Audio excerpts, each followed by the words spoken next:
and welcome to episode 46 of the Tales of Sigmar podcast. As always, I am your host Chalmers, and this week I am joined by another special guest, and it's Simon Rose. Good evening, Simon.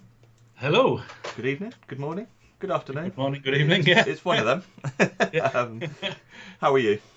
Yes, I'm very well, yeah, I'm very well, thank you, yeah. And how are you? I'm very well, I'm good. It's a day before the Dominion box set gets revealed, so I'm very excited for that.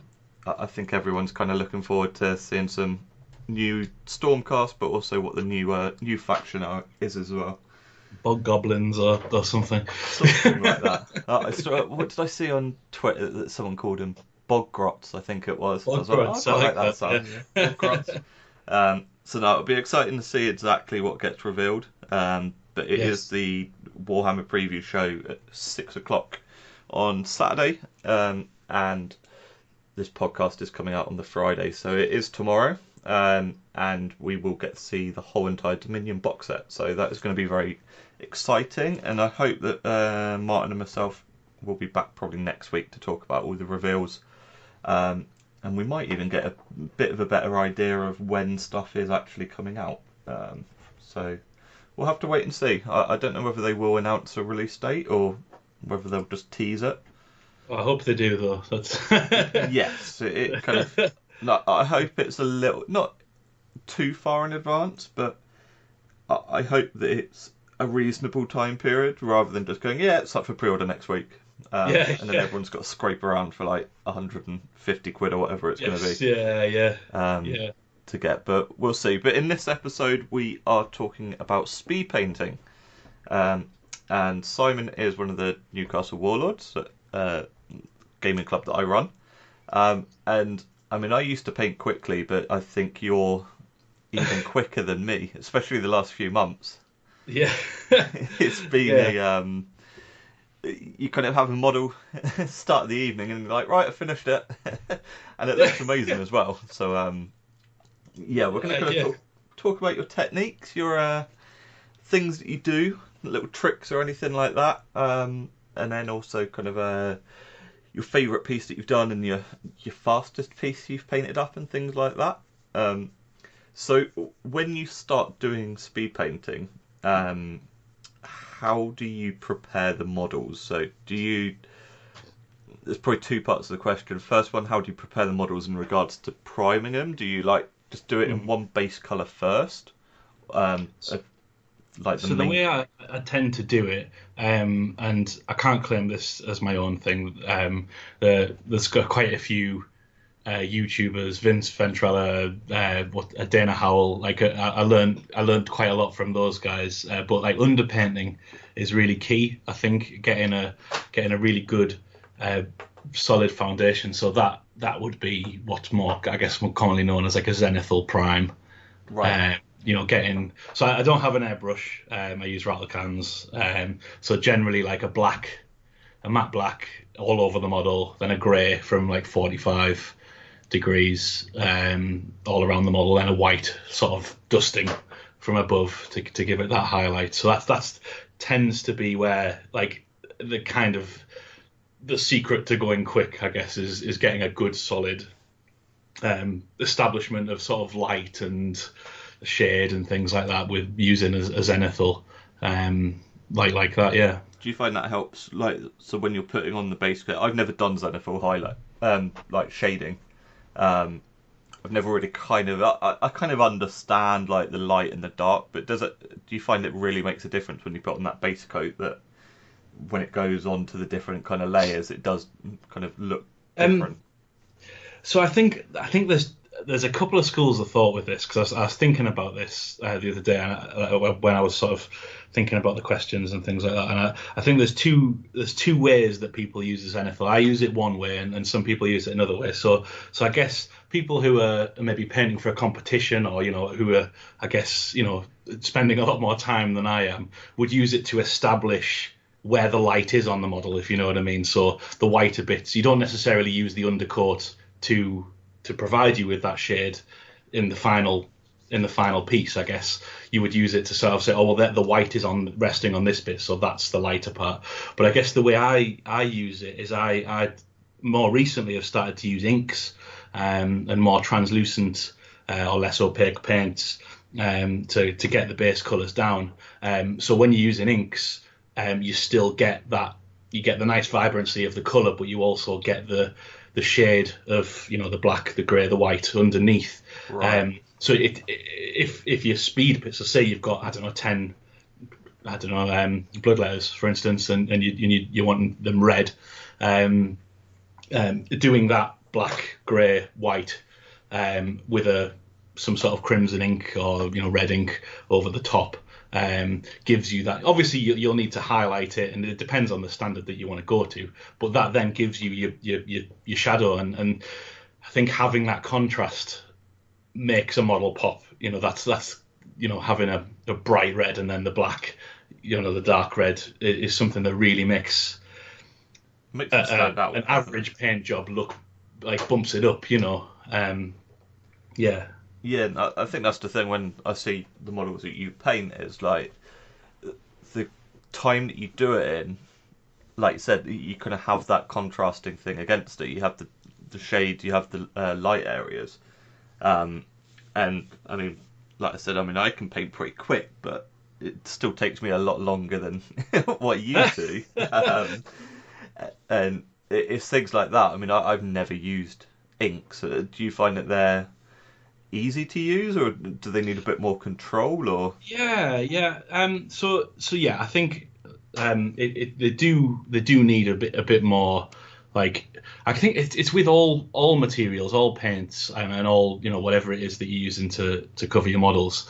It just takes that bit of practice. I think, you know, thinking about acrylics, just maybe as a bit of a sidetrack, but leading into what I'm saying, like, that's what we all use. You know, that's what, you know, Games Workshop videos, you know, and all of those kind of things.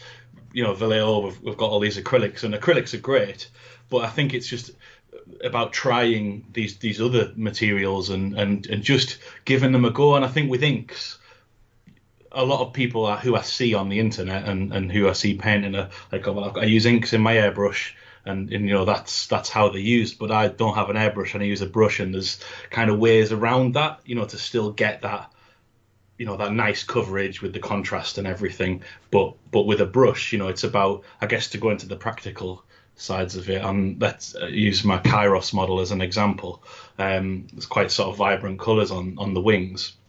I would sort of dab a blob of ink on the end of each wing, and then feather it down with a different brush, with a drier brush.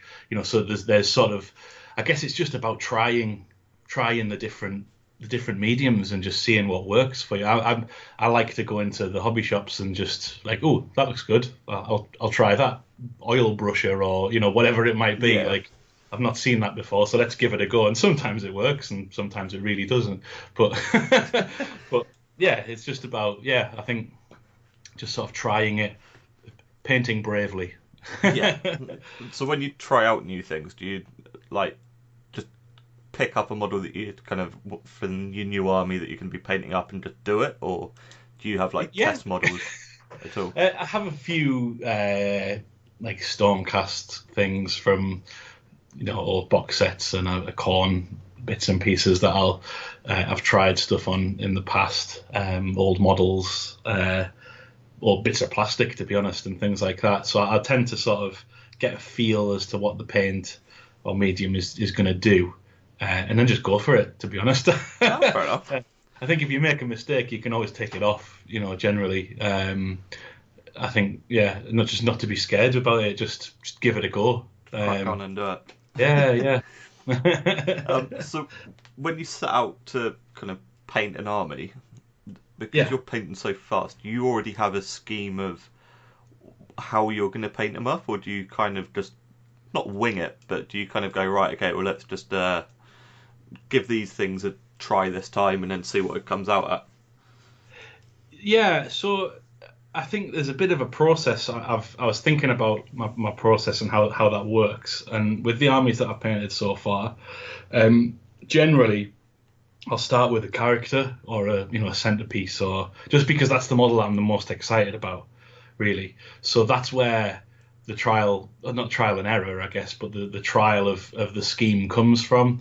So if I again go back to the Kairos model, because that's something I've most recently done. I don't have a full Zeach army maybe yet, but but probably will. Will be coming. Yeah, I tried some stuff with some inks on the wings, and I was like, oh, I really like the way this is looking. And then everything else just kind of flowed from that.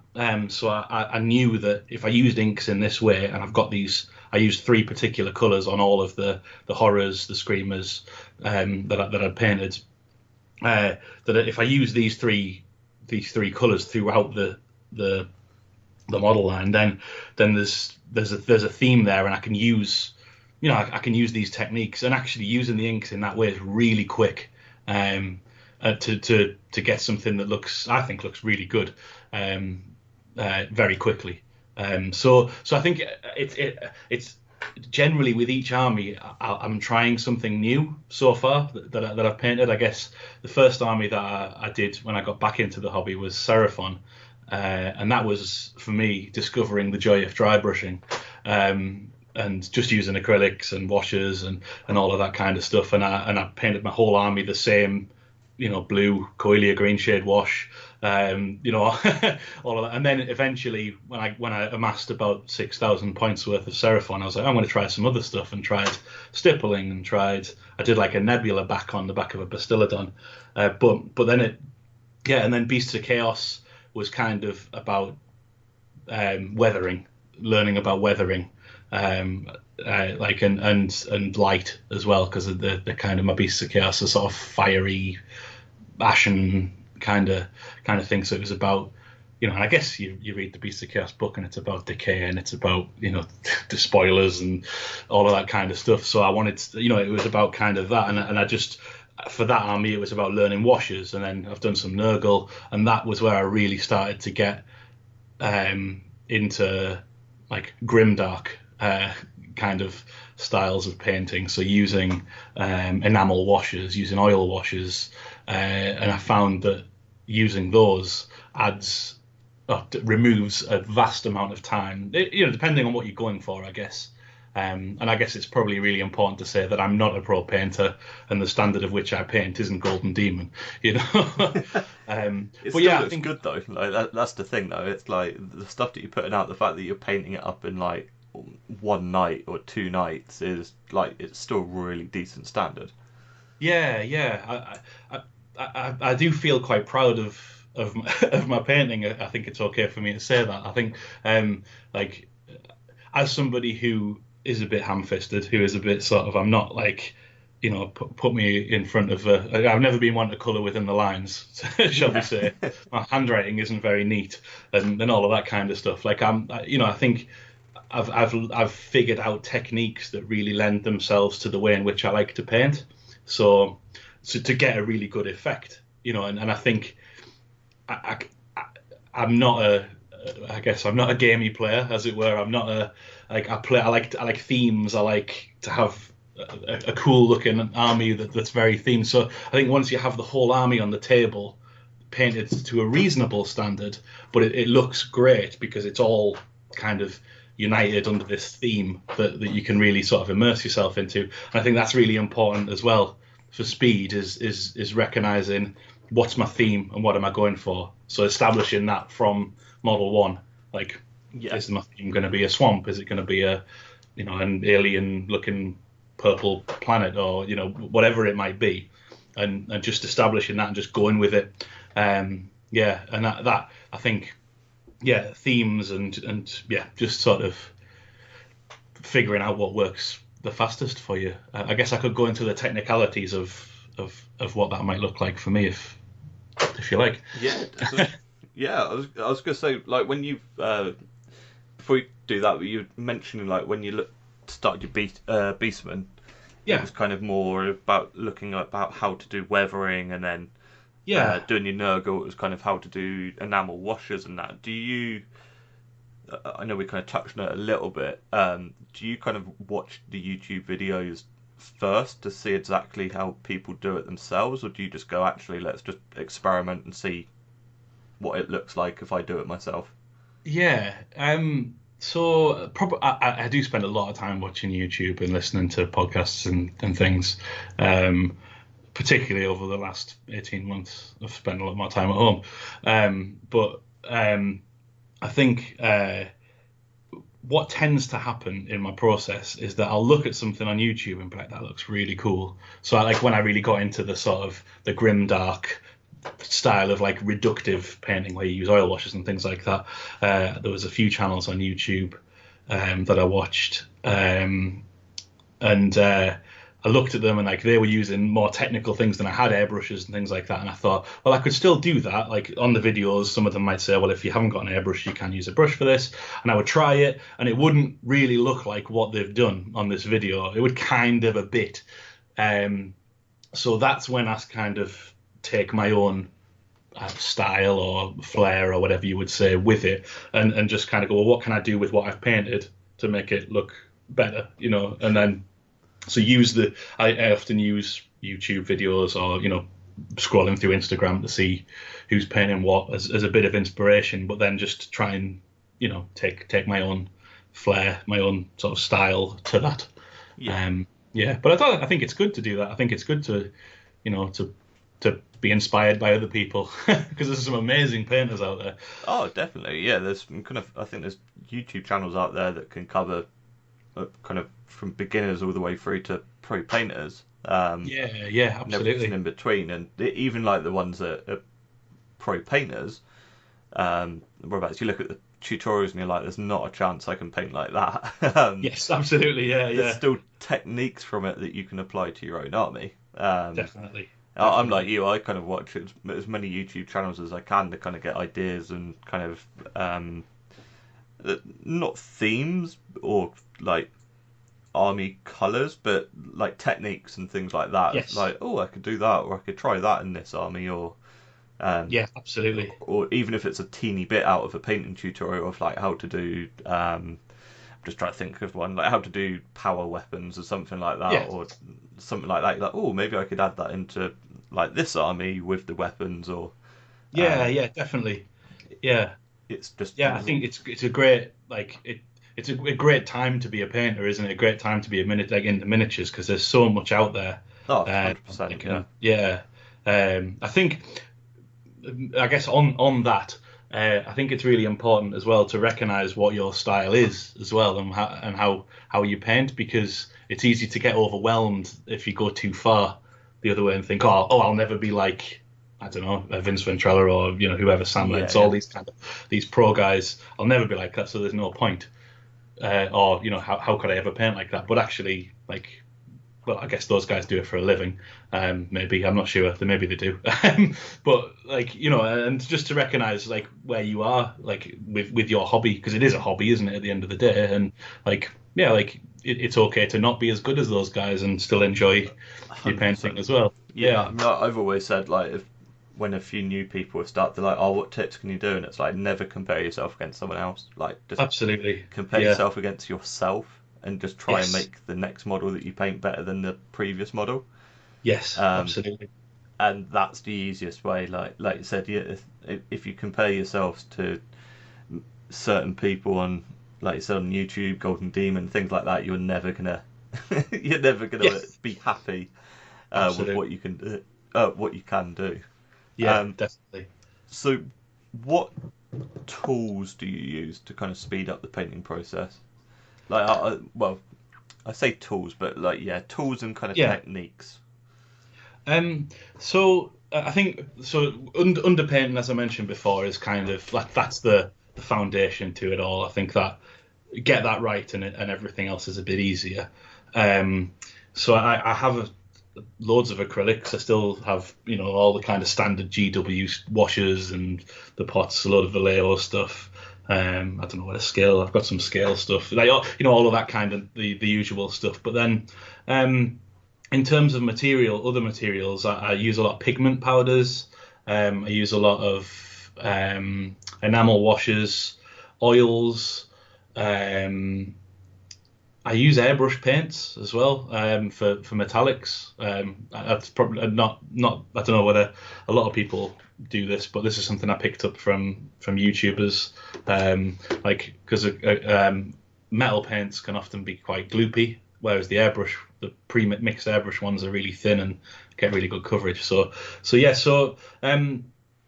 I use I guess if you looked on my Instagram or the pictures that are on the thumbnail thing, like I do very sort of heavy weathered and sort of, to use the phrase, grim dark looking models. I really like that style, and that's kind of how I do it. So the one of the key components to that is this sort of reductive method. So you can use oil washes or enamel based paints and washes, and you can get very specific ones that do that. Ammo by MIG is a brand that I often use. Streaking Grime is one of the colours, and Dark Brown Wash. Those two are the ones that I go through the most. And the way that you use those is you paint your model nice and bright, and as you would normally paint it with your acrylics. Maybe don't go all in and do every single bit highlighted and all of that kind of stuff, but paint it to a reasonable standard. And then you cover an area of the model or all of the model or whatever you want in said colour. So the enamel wash, I tend to use more like sort of browny, orangey brown colours and blacks.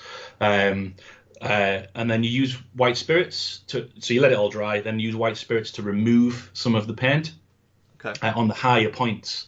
So what you're doing is you're re-establishing the highlights while getting some really nice depth in like the recesses and things like that.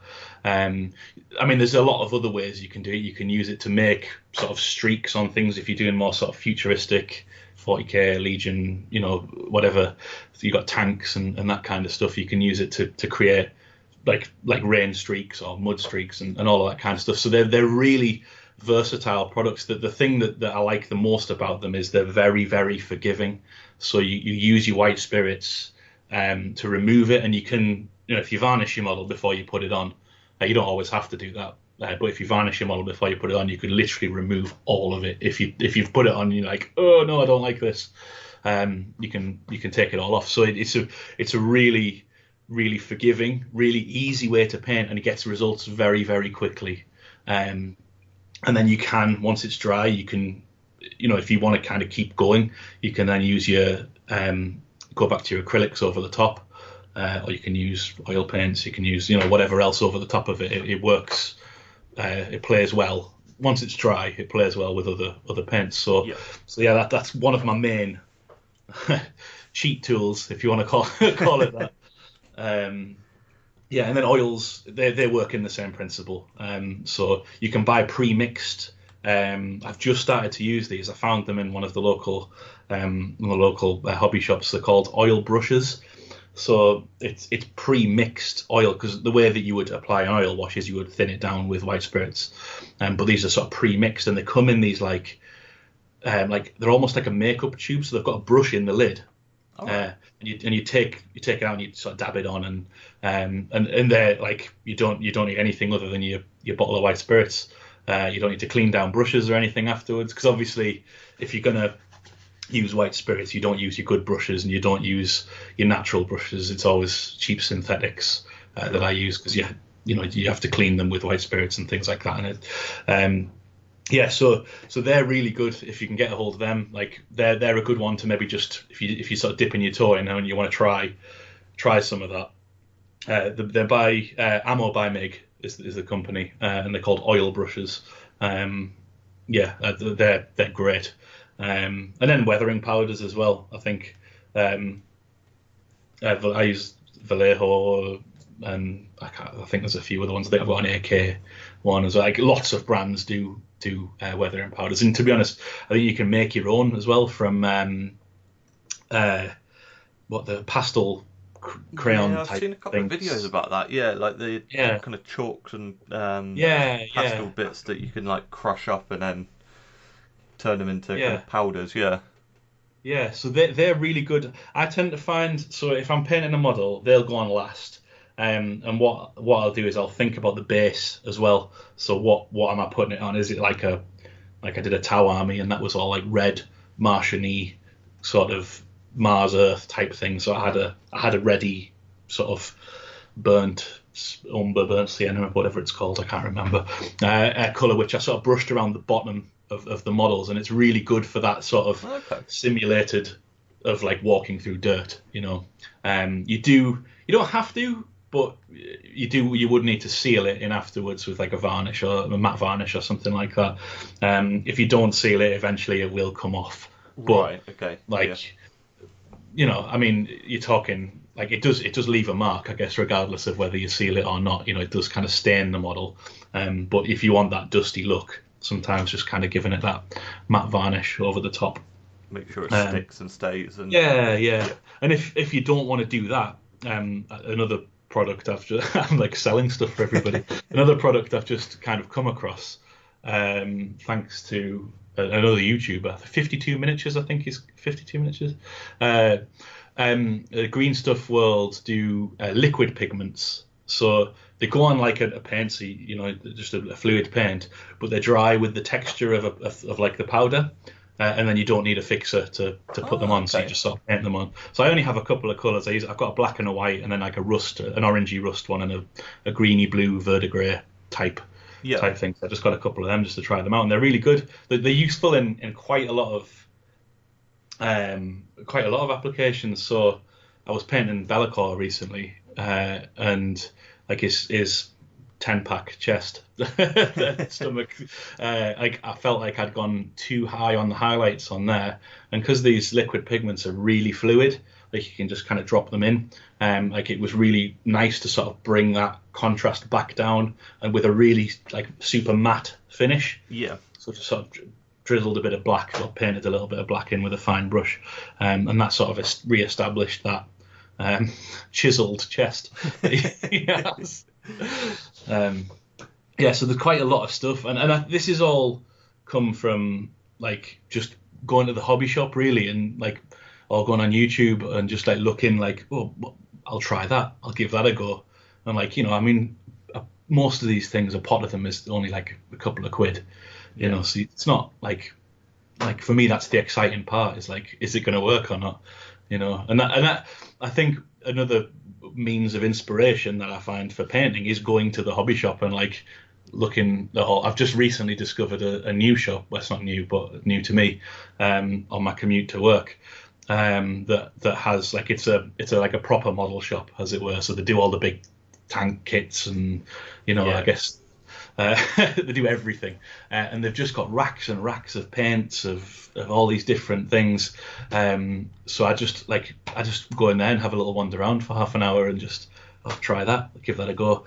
And I think once you've found a product that you really like, coming back to speed painting, like you will paint faster with it. And I think once you set the standard that you're happy with the model. Because I guess looking at the models that I paint, I could quite easily go further. But once you set a standard that you're happy with, like just go with it, And if you've got your theme, you've got your whole army painted on the table, it looks mint. Like yeah, definitely. Yeah. So find the things, I guess, that work the best for you, and don't be scared of making mistakes, because you can always strip the model or paint over the top of it, or it's just paint, Exactly. Yeah, definitely. Yeah. Do you? I'm assuming for speed painting you do kind of production lines of models. Yes. Yeah.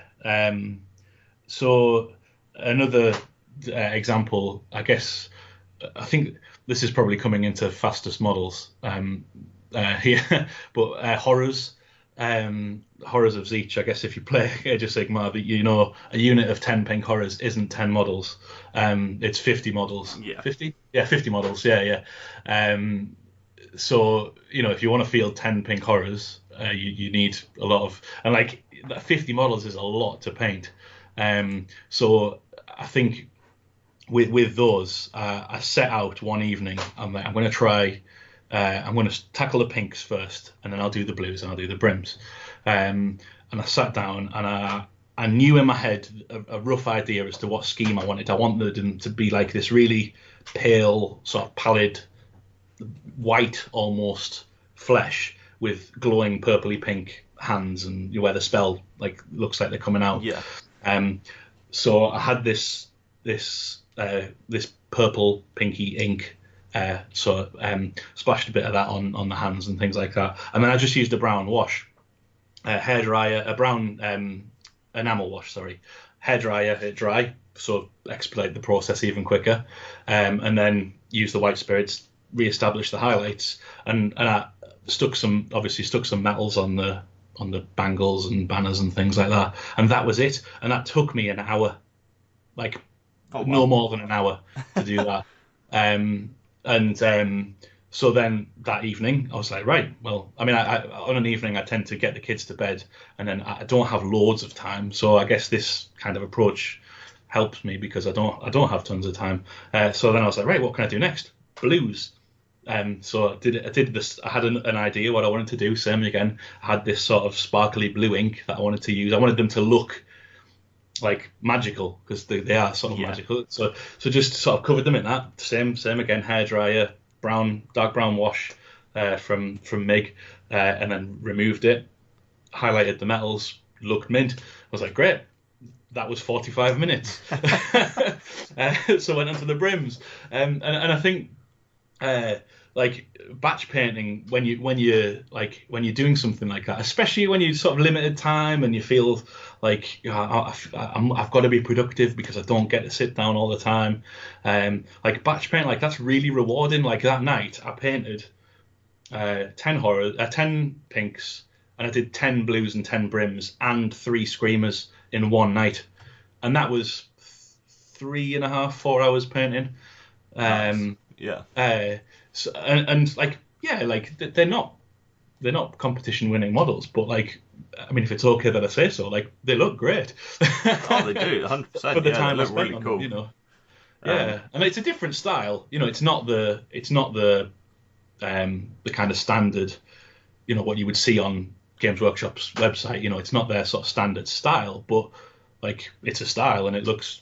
It looks good. Yeah, they look coherent as well. They look like they kind of all belong together. And like you said, doing that kind of batch painting of being able to kind of start from there, go to there, and by the time you get to there, those first ones are going to be ready to do the next bit. It's really good. Yeah, absolutely. You kind of touched on it a little bit there, but what tricks do you use to speed up painting processes that might not be obvious? And you mentioned a hairdryer. Oh, hairdryer, yeah. My wife's just bought me one for my birthday because I keep stealing hers. Yeah, like a hairdryer, I can't speak more highly of it for painting. It's a really obvious thing that I didn't realise. Like, of course you can use a hairdryer. I think, there's nothing, really not that obvious with what, to me it feels quite obvious. I guess it's just about, makeup brushes is one of the things for dry brushing. I think that's a club thing. We all probably buy the same ones off Amazon. Makeup brushes are great for dry brushing, and you can get a really good coverage very quickly. Cheap as well, and you can normally buy them in packs of 10 or 15 with different sizes for £8 on Amazon. Yes. So yeah. They might not last as long as dry brushes, but at that price you just buy another 15. That's it. Yeah, exactly.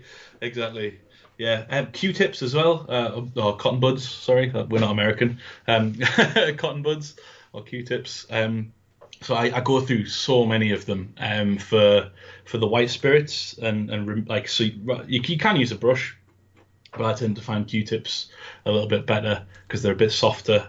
And you don't want to be pulling paint. You don't want to press down too hard when you're taking off that top layer of paint, sort of removing everything underneath. So I go through loads of them, and obviously you can get a box of a couple of hundred from the supermarket for £1 or £1.50 or something like that. And makeup brushes as well for stippling and sort of chipping effects. They're really good as well. I'm trying to think of other stuff. I think everything else. I don't tend to use expensive brushes, just cheap brushes. That said, I've just got a really nice set of broken toed brushes, which I am going to try and sit and do a model really nicely with. but I feel a little bit scared to use them because I know how fast I go through brushes. I did get some brush soap as well for the first time ever. So That's cool. So yeah, I don't really know what else I use. I mean, if you are going to try that sort of reductive method using white spirits, I recommend just getting some like pipettes and like dishes that you can put your paint and your white spirits in that aren't plastic. So I use the little glass candle holders that you can get from IKEA. We have hundreds of them in our house. I use those because I think when you put white spirits in like your plastic palette, especially if there's already a bit of paint in there, it can like mix it in and contaminate the colour of it. Yeah, and get bits of plastic in it, and it's So either like an aluminium palette, I think you can get them from most hobby shops, to be honest, or we just have a lot of those glass things lying around that we're not enough candles in our house to put in them. So yeah, like just I think it's just about sort of thinking what, like, sometimes you do have to think outside of the hobby world, as it were. There are some things out there that are just do the job well and are cheaper, or do a job that there isn't a hobby tool for. You know, like the makeup sponges, like they're really good for stippling, like if you're doing like chipping effects and things like that, rust effects. So yeah, like those kind of stuff. Lollipop sticks are great as well. For bases, but also for like scooping out your like basing stuff, like what do you call it? Like the diorama effect stuff. Texture paste. That's it. Texture paste. Yeah, I've just got 2 new massive tubs of thick mud and the pumice stuff. I've just started using the pumice stuff actually, and it's really, really good. I need to get it's the cheapest of them all, but you can like really manipulate it and get it to, and it goes really hard as well. So like if you're covering a piece of cork in it to try and make it look like a more realistic rock, like it goes rock hard. So your bases are really solid. Nice and solid. Right. Yeah. I'm trying to think who it was. Andrew down the club had started doing his flesh eaters with all the pumice on. And yeah, it's like, I was looking at the base, it's like it's proper solid. Like I've always just used sand, but I do need to get some of that texture paste because I want to get a couple of bits because I want to do some like different style basing. But yeah, the pumice one was definitely high up on the list. Yeah. I think basing, just sort of thinking about that in terms of like your whole army, like basing's probably something that I think more about than maybe a scheme, like of painting the models, because I think probably just the way that I'm wired. I guess I really want my miniatures to look like they're standing in, you know, the world that it's set in, I guess. So like for me, I guess look at my earlier armies. I guess it was just a case of stick a piece of cork down or whatever, paint that the colour of a rock, and then maybe put a bit of, I don't know, turf or sand or something around the bottom of it, and like that's fine, and there's nothing wrong with doing that. But I think sometimes adding a few more bits to your base, you know, some pumice around the edge of a piece of cork makes it look less like a piece of cork and more like a rock. Yeah. And then like, you know, I'm doing the base for a model at the moment, and I've got this sort of trolley because I don't have a proper hobby space that I sort of have that I pull out to the dining room table, and it's got loads of like stones and, you know, crackle paints and all kinds of stuff, like basing stuff on there. And generally when I'm basing something, I'll throw just about everything on the base, like to get so many different textures, and that takes an extra couple of minutes when you're basing, just to sort of, like, I mean, I'm looking at it's in front of me now. I've got like sticks on there. I've got chunks of cork to look like stones, sand. There's pumice on there. There's like the mud effect. There's like peat moss to look like roots. I've got some sticks that I dried out in the oven. Like, and it took me maybe 10 minutes to do, and this is like a 130 mil base for a big character. So I would obviously spend a little bit more time on that than I would say I'm doing 30 plague bearers. I tend to just have a few different coloured grasses that I throw on the base of them, or whatever it might be, a bit of Nurgle's Rot or something. But yeah, if generally character pieces and centerpiece models and stuff, I tend to put a bit more effort in. But you can do that on all of your infantry. I did it with my Tau army. It did take quite a while to do all the bases for my Tau army, but it looked great, like having them all stood on these big rocks and skulls everywhere, and yeah. I think basing can definitely make or break an army. You can have an amazing looking army, but if the bases are bog standard or kind of below standard, then it brings the whole army down. Definitely, yeah. Kind of polar opposites. You can have a average paint job, but if you've got amazing looking bases, it brings that paint job all the way up as well. So absolutely, yeah. Bit of extra time on the bases is definitely worthwhile. I think model, like, it's good to give a model a focal point, like the bit that draws your eye, because then it does kind of hide your sins, as it were. Like you can have. I'm looking at the model I'm doing now. It's a count as Mega Gargant that I'm doing. But it's a giant dragon ogre, and it's just covered in metal plates. So it's going to be pretty boring to look at. So I'm trying to sort of find a point in the model to draw the eye to. So like the hammer, it's hammer.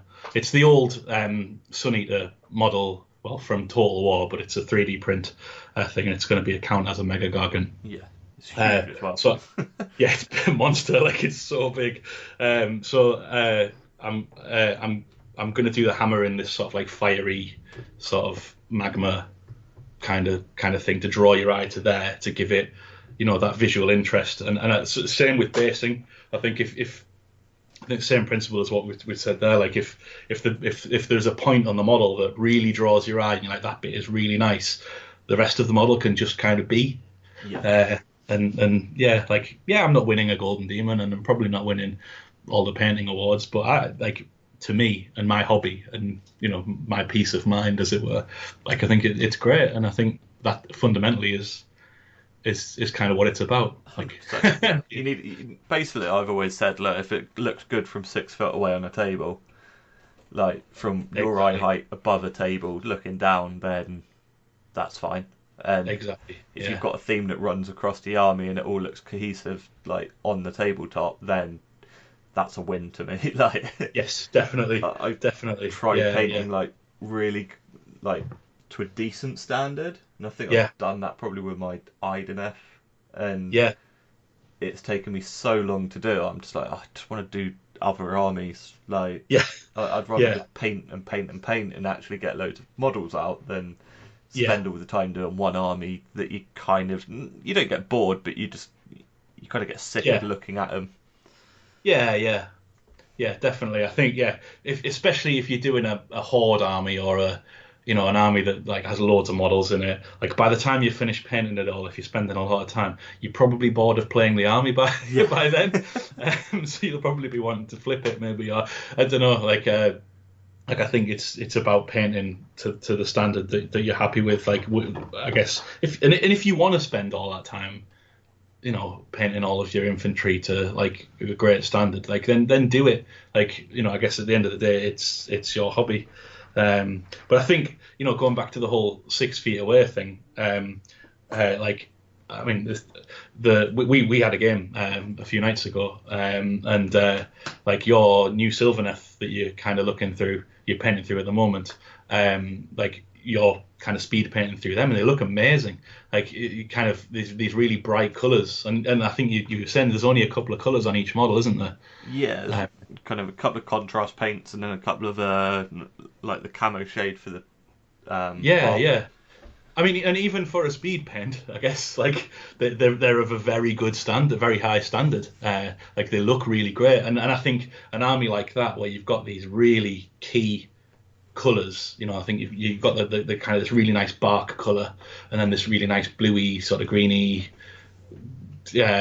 like really sort of ethereal colour, isn't it? Really icy sort of ethereal colour. Like it really pops, and like things like that can just like really make an army when you've got 100 models down on a table or however many it is. Like it's just having that focus, being able to get it all done, and to the same theme, and then it just almost kind of does the job itself. Definitely. Yeah. But go and have a look at Chalmers' army on the Sylvanet. They look amazing. You're becoming a pro already at this. This is a self-promotion and promoting other people, so there you go. I'll get you back on for that. What has been your favourite piece? So you've probably talked about your quickest piece, which had been those horrors. Horrors in 45 minutes or whatever it was. What's been your favourite piece that you've kind of speed painted? Probably, and I think ratio of size of model to speed as well, it's probably the quickest as well. Probably my Great Unclean one, the resin Great Unclean one. That took me one evening to do, based the lot. So 3-4 hours.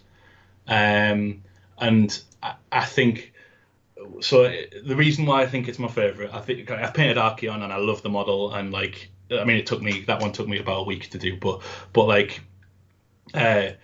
think the reason why this is my favourite, I've been thinking about this loads, is like the speed in which I painted it, and it looks Nurgle. Like, do you know what I mean? Yeah, 100%. The way in which it's painted, it's gross, it's dirty, it's like it's bloodied, it's like, and I think I tried to go for realism with it, in terms of I didn't want to over highlight it. I didn't want to, I just wanted it to look like this gross beast thing that had its guts hanging out of it, and this rusty sword, and and it's sitting in a bog. It took me, and that was down to underpainting, using a reductive method, using pigments, using rust effects, and like stuff like Nurgle rot and the Blood for the Blood God technical paints and stuff like that. I think that's probably my favourite model that I've painted. That or Kairos, but probably the Great Unclean one I think is my favourite. Yeah, the Great Unclean one is awesome. I quite like your frigate as well for the Caradron that you. Yes, yeah, that was really fun. And maybe there's dwarfs in the future. I had this big idea for a dwarf army, and then it sort of dwindled as I got into Chaos Demons. But yeah, like that was really good because it was a different type of model to what I've been used to painting. Like, it's all metal panels, it's all and I wanted to make it look rusty, like it had been, and like it had been fighting for decades. And I really enjoyed that. That was a case of putting down a solid sort of. I did all of the balloons and everything, like the silver and a bronzy sort of colour. Then I painted the underside of the ship, whatever that bit is called, green and blue, like stripes. You can't really see it by the time I'd finished covering it in rust and things. But yeah, it was just I sort of did these really rough base coats and then just threw stuff at it. So I was using Typhus Corrosion, the technical paint from Citadel, which is really good, and you can do some really cool stuff with that, not just rust effects as well. And just sort of throwing rust washes at it, and it's fun. I think it's fun to just try and paint something different. Yeah. Now and then. I think Warhammer Underworlds is really good for that. Like if you want to just try something else, like just pick up one of the warbands from Underworlds, anywhere between 15 and 20 quid, and you get some really nice models, and you get to just try something new. That's a cool idea, actually. Yeah, because you're not committing to a full army there. You're literally just 3 or 4 models, but they're big enough to try different techniques on. Yes, definitely. And that was my furlough project last year. I had loads of the warbands because I like the game Underworlds, and I just love all the different models. I just got a load of the models, and I was just like, right, I'm gonna paint all of these while I'm not allowed to go to work. And I did. And I'm waiting on the re-release of that new Vampire Warband because I still want to get those guys. Yeah, it's really out of stock everywhere. Yeah. But I've just recently got the Seraphon one. I've built them, but I haven't painted them yet. They're going to be on my reward when I finish my current project. That's awesome. So what is your plan for the future? Like with AOS 3 coming out and everything kind of new happening, are you planning on dipping your toes into maybe one of the new armies, or you kind of sticking with your Beastmen and Nurgle, or? So I think, and again, I'm a bit of a hobby butterfly. I get an idea, and then tomorrow it's different. So I think I'm not the only one. But I've been playing Beastmen for ages, and I love the army, and it's no secret that they're hot garbage on the table. But like I just love the army. But I've still got a few Bestigor and a few Ungor to paint. I'll say a few. There's 50 Ungor left to paint out of the 100 that I have. So I want to finish the army. And I'm really keen to get that new box set with the bulls in that should be coming out very soon. Because I want 2 Gorgons. There's an upcoming tournament. I want to take 2 Gorgons to that. So so that's the current thing. But I guess what I'm keen to see is what comes out in the new box set. Because I've been in Camp Chaos for quite a while now. I've got a Legions of Chaos Ascended, Legion of the First Prince, army as well, which I'm kind of dipping in and out. I'm using that as if I need a break from something, I'm going to go and paint a bit of that. Yeah. And I thought about starting a Feck army. I bought a dragon and I've painted the dragon, and that's I don't know. Like I quite like to do some destruction. I feel like after painting this, I'm in the middle of painting this Sun Eater model. I know it's chaos, but it feels very destruction-y as it kind of, his fluff is pretty much Kragnos's fluff. Yes, like it's the same thing. Yeah. He comes out the mountain. So like, I feel like some destruction might be cool, but also death as well. I something different. I've done an Order army. I don't know. Would be the short way of saying that. But probably if the new box set comes out and it's some, I'd love some like goblins riding wolves or something like that would be really cool. I'd love to do something like that. If it is, I don't think it will be, but yeah, I mean, if it is goblins, that Underworld Warband, the yes, the 3 goblins on wolves, that kind of makes sense. Like, yeah, but yeah. That was a bit of a weird warband that came out, and everyone was like, "Yeah, it was, wasn't it?" Yeah. Okay. I think that's an area where they just sort of try the water a bit, isn't it? Yeah. Like, let's see what this is, how well this is received. But no, I'm looking forward to tomorrow's box reveal and seeing exactly what it is, because we will see what the new faction is. Yeah. I mean, even the new Stormcaster are kind of tempting me a little bit. Like, I love those new. I think you could do so much in terms of hobby with those new models. Like I love the big beefy guy with I forget what it's called, but the big beefy paladin with the shield and stuff. Like just put them around the Vindicators, I think they're called. That's it. Yeah. They look awesome. I'm very much looking forward to new Stormcast and seeing exactly what's coming in that box set.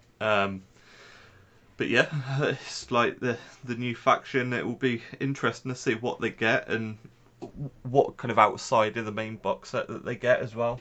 Yes, I think that'll be the sort of the kicker for me. I guess will be if there's a good range of models to go with the box, then I'll probably go that way. Yeah, that's awesome.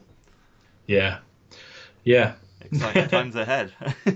Yeah, definitely. Yeah, I mean, like I think the new rule set as well. I know that's not kind of what we're talking about, but like the new rules that they've sort of peaked at as well. Like I think there's some really good changes afoot for the game. I think we're in a really good time for Sigmar. Yeah. I am doing a Legion army as well. I know it's not Sigmar, but I am doing an Imperial Legion army. I've got an ATST, which I'm really. It's ready for being primed. That's another project that I'm working. So if they do want to see all your progress on your different armies, where can they find you? I'm the hobby slug on Instagram and Twitter. I don't know where the name came from. I If was going that's to a say, a question slug's people meant are to going be to. slow. You'd be like the Yeah, hobby cheater or something. yeah, yeah. Maybe I should change it, rebrand myself. But yeah, that's. I mean, I'm happy to. I'm always happy to talk hobby and painting and stuff. And if you want to tell me how to paint something better, please do it politely, but do it. And I'm at Tales of War Games on Twitter, Facebook, not Facebook, Twitter, Instagram, and YouTube. But Simon, thank you very much for coming on the show. It's been greatly appreciated. Thank you for having me. No worries. We'll probably get you on in a future episode as well at some point. But I expect we will probably be back early next week to talk all about the Dominion box set. I can't wait for that. If the episode isn't out, it's probably because I've died of excitement. So yeah, I can't wait for it. It's going to be. It's not a long time coming. It's kind of about the right time schedule, but yeah, it kind of feels like, especially after 14, 15 months of being stuck indoors and Yeah, not doing much, it's going to be a good way to kind of get back into gaming and playing again with a new absolutely, edition. So definitely, yeah. it'd be awesome. But no, thank you very much, and until next time, take care, and we'll see you soon. Bye bye.